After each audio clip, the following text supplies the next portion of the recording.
So non-duality is just the the fact that there isn't anything else. There's nothing else. We could say there's just this, just what is, and nothing else. No second thing, right? So the communication of non-duality is just pointing to this fact, that there's nothing else. Just this. Just what is. Just as it is. Now, that can't actually be pointed to, because you can't point to nothing else. Everything I point to is pointing to something else. So pointing really doesn't apply. Talking doesn't apply. If I'm talking, I'm always talking about something. Or trying, So it's talking about something that can't be talked about, because there is nothing about.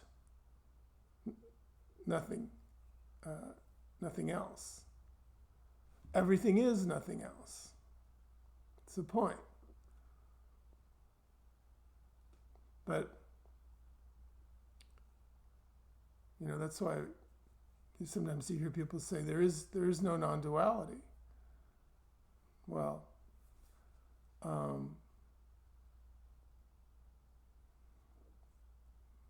yeah, you can say that. It's a little bit cute, but but it's true. Because if we said, well, there's non-duality and this is what it is, we'd be telling you about it. Then it's not like that. It's not a thing. It's not anything that can be referred to, really, because it's everything. And it's just what is. So, now that wouldn't seem like any great news or anything to, write home about, right? It's just what is. But it turns out it is, because of this me experience, which is just what is. But this me experience, this is somehow a sense of a reality, or a real sense of there being something else. That's what me is. The something else is me, first of all. That's what me is. It's the sense that, well, there's something here, call it life, the world, experience, and then there's me, something else called me, the separate place, separate one, who's in something else called life, or whatever, the world.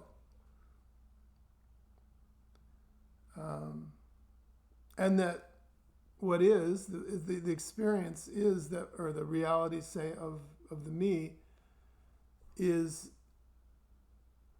the feeling that the world essentially is too. This me, and that everything about this is in the form of two. Duality. Me and that. This and that.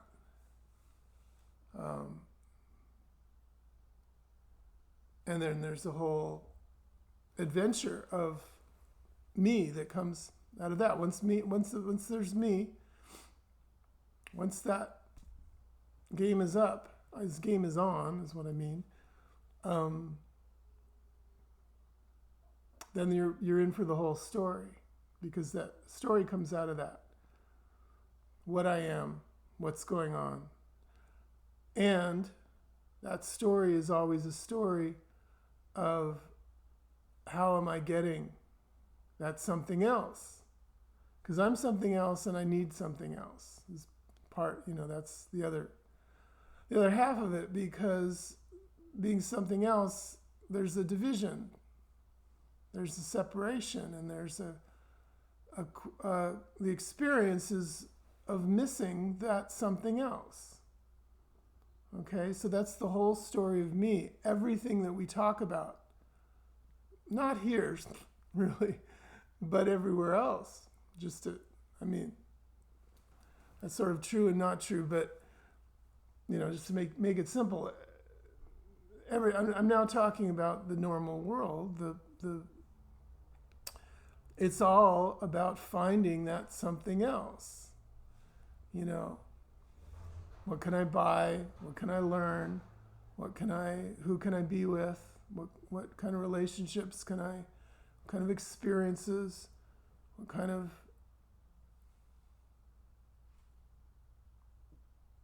spiritual path can I go down to arrive at that something else? Because the something else is always burning, calling me, pulling me. That's the me. And every moment, it keeps forming these questions because I'm trying to get to something else and trying to know. Because knowledge is my tool. It's what I can, and knowledge and experience, kind of the same thing. And what I can do to get this something else. That's it. That's the whole, I just told the story of me. And there's no end to that story. I just said I told the story, and you might think, well, you're leaving something out. No, that's it. It's just, I'm missing it, and I need to get it. That's something else.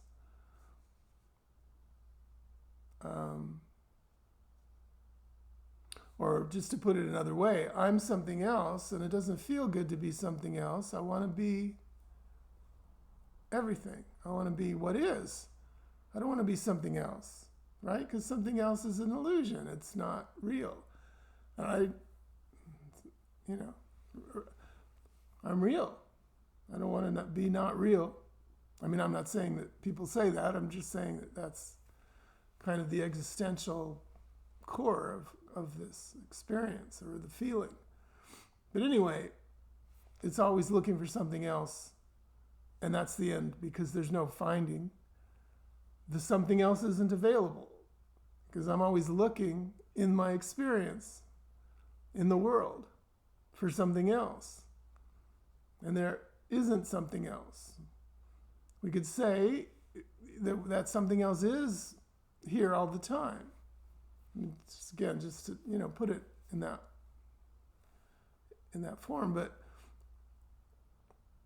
it's just what is, and it's what was kind of lost touch with when I had this reality, this overwhelming sense of that I'm here as something else. That's the birth of the me. All of a sudden,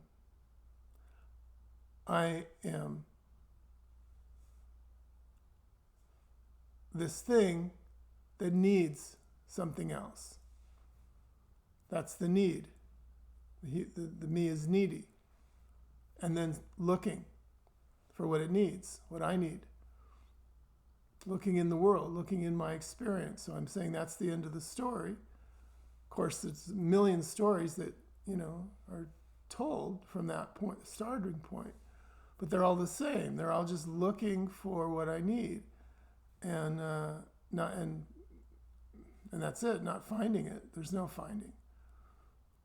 So everything along the path promises finding. Like I said, whether it's spiritual or, success in the world or success in relationship, success in more knowledge, more health, more whatever. It's just another moment of the story and another moment of the search for that something else. And that something else is, it's only what everything is, which is this already and nothing else, because there was never anything else. Never anything else other than this, what is, what simply is, just as it is. Without any second thing, without any change needed. We're always looking for a change as me. That's the me is the one that needs a change, needs to be changed. So I'm looking for the change, trying to make it happen, trying to make it become my experience. And the change is never experienced. Nothing is experienced, because nothing is what there is. And that again is that's non-duality. And that's why people say, well, there's no non-duality, because no, what is that? It's just nothing. It's just what is already, unavoidably, unalterably. And it's not turning into anything else. It's not going on a journey. It's not becoming anything. It's not heading toward anything. It's not being successful or failing or... It's just what is, as it is.